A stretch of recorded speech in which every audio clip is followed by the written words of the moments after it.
Hey guys, welcome back to the channel. This is Ninja Knight. Please like, share and subscribe. Thank you. So today I have an article from the Toy Arc and they're saying that DC Direct shut down in massive layoffs at Warner Brothers.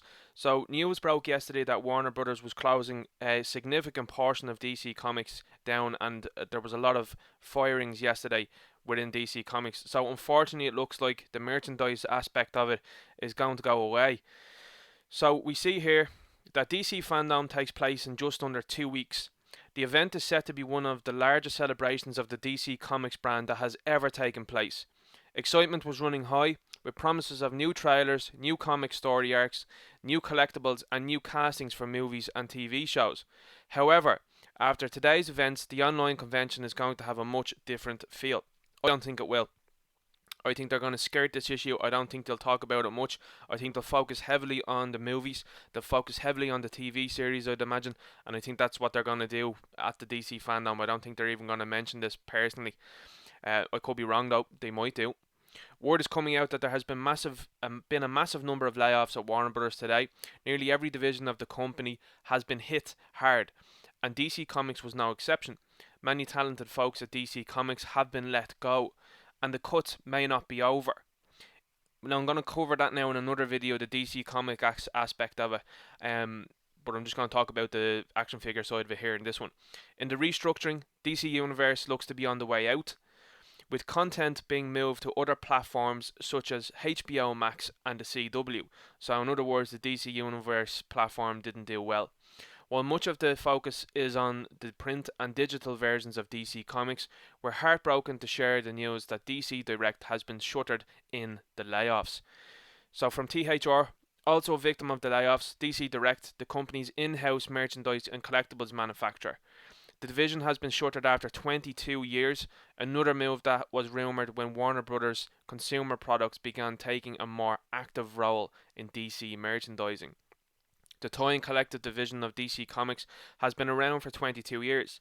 In 2012, the division was rebranded as DC Collectibles. However, ahead of New York Toy Fair 2020, they brought back the DC Direct name that many fans were familiar with, which seems ultimately like a strange decision to have changed the name back then again when this was already probably mooted. At Toy Arc, we have been covering the DC Direct since our launch in 2008. We've loved covering their assorted action figures, statues, and replicas over the years. They wanted to express their total thanks and sadness as well. Now, I suppose what the line is going to look like from now on. So currently, DC have given the license to McFarlane. So I'm curious now to see if that license is up in the air now. I wonder what will happen next.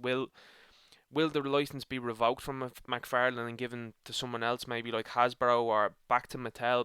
I don't know. I don't know what this means. I know that McFarlane have, I think, a 3-year license.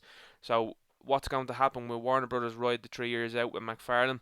I don't know. We've already seen Ty Butler say that they have been planning forward with some of the new movies, some of the Snyder Cut stuff maybe, that they might look at for action figures and subsequent movies. So it's very much so up in the air. I think this came as a pretty much blindsided decision yesterday, and to see that the company here has been hit in the action figure department is certainly saying an awful lot. We've got a number of figures that are unreleased, so they go through massive planning stages, and to me, when you're seeing these figures took so long to gestate, so long to release, that's part of DC's problem, and it was a big problem with DC Collectibles. We saw the Icons line launch and then apparently failed. They decided not to go with that anymore. We've seen the DC Essentials line that relaunched as well too, with all of the same characters again, so I suppose that was probably harder to sell. They had very little, if any, accessories as well too. So when you're looking at those figures and you're looking at Marvel Legends, it's very easy to decide, as a collector, and I suppose if you're a child collector as a kid, which one to pick out. Go, yeah, that Marvel Legend looks like it has a lot more going on with it, rather than looking at this. The DC Collectibles lines always suffered as well too. I think in terms of QC and parts that were easily broken, they have gotten better over the years. But again, as a company that was in business nearly 22 years, there's still problems with paint and still problems with QC in the last number of years. So I'm curious to see what happens with these figures now. I know the Red Hood got a brief release recently. I don't know whether that was leaked release or what was going on with that, but he got released in the USA. Now again, DC's distribution for these was awful. Like these figures, sometimes you'd get them in Ireland in a special shop like Forbidden Planet, or you wouldn't get them at all. It might have to be imported. So again, the the DC multiverse stuff from McFarlane seems to be reaching different continents and different international stores. So whereas this was very hard to get and was elusive. I mean, like they had the Justice League, the unlimited animated versions of the Justice League. They had that linked to the DC streaming site, which was madness. You had 7 figures there that people would have loved to buy, and they linked it to a streaming site. It seemed very strange. Now they had planned to release them within this line, and now that looks very unlikely. I don't know what this means now for the Red Hood. Does that mean that the Red Hood that came out is going to be the only one that came out? Will the other figures that have gone through significant work come out? I think the fact that we haven't heard an awful lot about these figures here really signifies as well too that this was going to be something that's not surprising for a long time, purely because these guys hadn't been talked about. The Red Hood kind of came out really kind of unannounced and very small amounts it seems, and then they didn't really say anything about anything here. And again, Comic Con went by without DC Collectibles having a move in this, so I feel that this has been a move for a while, and that they knew about this. So what I hope happens is, I hope that these figures do eventually come out. Now, whether they come out with McFarlane, whether McFarlane takes them on board and has this reduced sort of size scale, whether it goes to Hasbro, whether it goes to Mattel, I don't know. Um, I would like to see these figures come out, and I don't know how they're going to do it now. There's been a lot of work and a lot of fans excited by these figures, and especially with the comic book as well too that's coming out in relation to them. Is that going to come out now at all?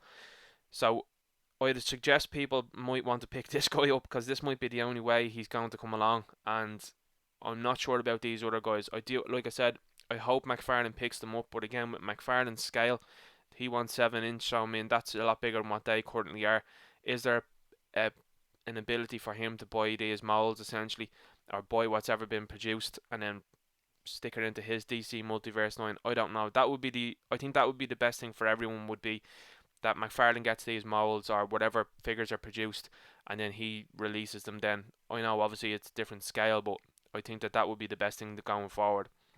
Now going forward from here, it's interesting to see what Warner Brothers and essentially as well too AT&T will do with these action figures. Will they let McFarlane's license play out for the 3 years and then go to a conglomerate house like Hasbro? That's something that could be seen. I mean, Hasbro has an awful lot of lines now at the moment. It has Star Wars, it has Marvel Legends, it has G.I. Joe, it has Transformers. It has a lot of the biggest brands, and again, I think in a recent renewal of their license with Star Wars, I think even Hasbro were dithering. They're kind of like, well, if you don't give us more prequel stuff to do and less sequel trilogy stuff to do, we're not. I don't think we're gonna pick it up. And obviously, I think with the figures that have been released since then being a lot heavy prequel trilogy characters, and especially Mandalorian stuff, I think that they probably got their way. So interesting to see what happens with these figures. I'd love to see these figures released, because again, I know they weren't in the show, but they look absolutely beautiful. They look stunning, and I love the hard work that the people at the DC Collectibles slash DC Direct did to come out and be appreciated by the fans. Because again, it's sad times to see people lose their jobs, especially in the action figure industry. Because I love collecting action figures, and I'm really heartbroken for the guys over at DC Collectibles, because they seem to really be interested in their jobs and really wanted to give the fans what they wanted. So I really hope that these figures do see release in some way, shape or form. And that's my talk on that for today. I'm going to do another video on the DC Comics element of it, and I will talk to you later.